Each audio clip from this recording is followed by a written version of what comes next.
Morning. Good morning, everybody. Good morning. Good morning, everybody.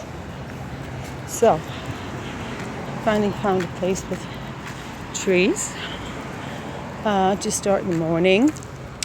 And I wanted to talk once again about the incident in Colorado with the Watts family. And I wanted to talk about what it's like to be with a narcissist. I think it's something that's very individual. The Russian writer Tolstoy said that all happy families are alike. It's the ones that have problems, the ones who have difficulties are different.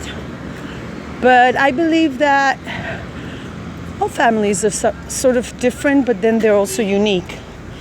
Having small children is quite a pressure cooker. And the question is always why you decide to have children. And while it's normal to feel resentment towards them, to actually go out and kill them is quite extreme. But in this case, I think it comes from this inability to separate what your needs are and other people's. Everybody's serves a purpose. You could say he flipped out under the pressure of having small children, but I think it's more than that, considering his lifestyle. So, without getting into too many details, I just wanted to get this off my chest also, because now it's like sort of confessional sort of mode that I haven't done for a while, if ever. Because after all, life is short and it's very important to process things. So the way it was with me is that right from the beginning, everything had to serve the purpose of the spouse.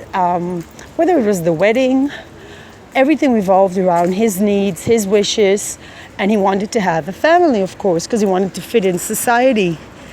And I mean, now I realize he wanted to fit in society. I also suspected that much because the way I so quickly fit in the plan, because I guess I wanted to escape my career as a teacher. I started my career as a teacher. I was finding it quite stressful and unsatisfying because I would just be all alone in a classroom dealing with things. And then, although I did work looking back, it was a really good high school. The staff was supportive as much as they could, whether with behavioral problems, but this was more than 20 years ago. I didn't enjoy teaching. I came home and I was just constantly escaping from work to art, which I like, and thinking, what's the next step? And I was thinking to go to the East. I had a plan to go to Japan and teach English in Japan. And I applied for different language schools in Japan. And I was almost done with my teaching certificate. Then I met this guy, who also a teacher, who lived in Switzerland. And I thought, well, he said, come and you won't have to work. And that was key. I felt there would be possibility for me to develop my artistic skills more, or in other ways. It just seems such a great opportunity. And Israel was in a very bad state. Prime Minister Rabin was just shot. I'm reading a book about that. It was just a very bad time. There were terrorist attacks left and right, and it was just a horrible place to live. Just going to work was like a jeopardy because buses were exploding and I needed to take a bus to work. And in fact, buses did explode on the very path to my workplace. And so, of course, I took him up on his offer. I've been single for a while or so. I thought I already figured out what I wanted also.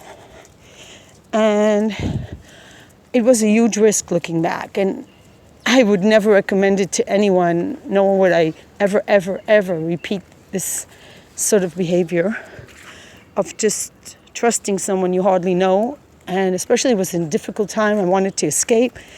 I had returned from the US, from graduate school, and I was really shocked to be in Israel. I kind of missed my family, and then I realized that they were not really supportive. My brother took me straight away to use my tax.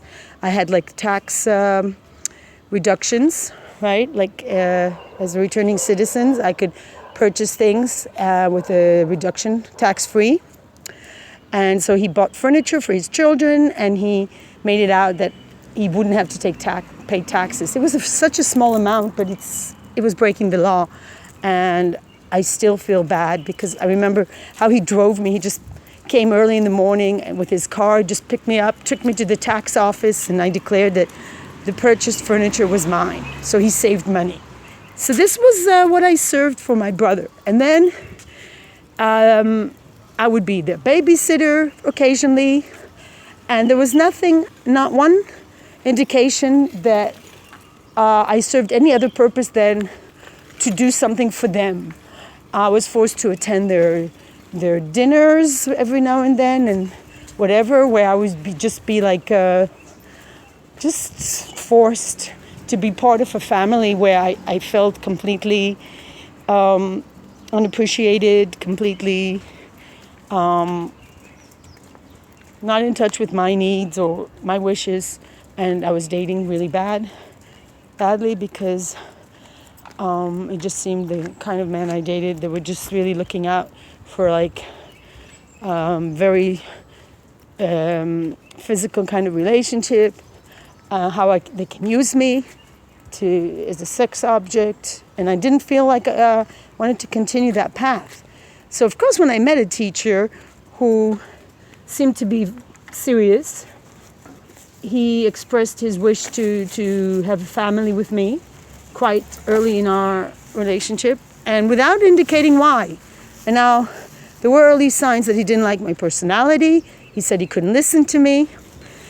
And very much like Chris Watts, he was a very silent, introverted type. He doesn't talk much. But he did have this actor in him as well. He could be very entertaining and charming. He could charm everybody. He was very handsome. And then it's funny because very early in the relationship, he became very ugly to me because he became like a monkey. I think I've seen monkeys behave that way. And if you need proof that the origin of man is from monkeys, that we have a similar ancestor, you should really meet my ex-husband. He really behaved like a monkey. He would expose his teeth like a gorilla. He's very aggressive verbally and gradually became more and more aggressive as if he's testing my limits. And I think it's there's so many disorders he could have had, like personality disorder, like borderline, always testing my limits, how much he could get away with. And he got away with a lot because I'm a very forgiving person, and also I didn't have, I identify with Shanann Watts in the fact that I was always looking at the bright side, trying to be grateful for what I have, not expecting too much, and really not a lot of self-confidence. This is the source of the noise. So then, this was like a perfect trap for a psychopath, a narcissistic psychopath. I don't know which one he was because there's so many definitions. I know there's a difference, but he was very much into himself, his career, what he needs. And I don't think he gave a lot of thought into what I needed unless it served a purpose. Like at one point he bought me a bike. Like we didn't have a car, right? And he always had his bikes. And basically I left I didn't have a lot of belongings actually, except my books and my dog, which I left in Israel with my mother. So he gave me a bike at one point, and it was nice. We went to a second-hand kind of, in Switzerland they have second-hand, I'm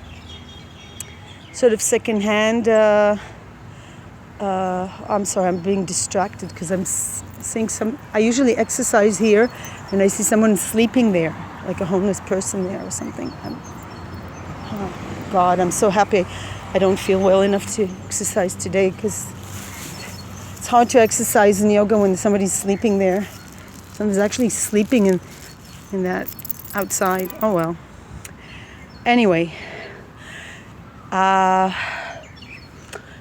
So many distractions. So I'm going back to the story. So he bought me a bike, and it's very odd. As soon as I left, I got a court order at one point because the violence was, it was just, you couldn't live with a person like that. He had all these temper tantrums, and he was just, would be verbal, and they would escalate to violence, physical violence, very quickly and very suddenly. Before I knew it, he would be lifting me up and pounding me against the bedpost or whatever, dislocated my foot, kicked me, slap, punch, everything. And it was just very quick how he deteriorated.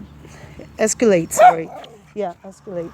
That's the word I'm looking for. So what I wanted to say is that it was all about him. And as soon as I separated from him, the bicycle disappeared. Oh, great. My big gift, the bicycle. He would not invest a lot in the marriage, material-wise. Like, I think he bought me these cheap custom jewelry. Like, on my birthday, I would get these cheap earrings. I had no credit card. I didn't have a joint bank account with him. And he would give me a budget. Luckily, I was used to living on a very low budget. I was just finished with graduate school, and plus my mother trained me to be very, very careful with money.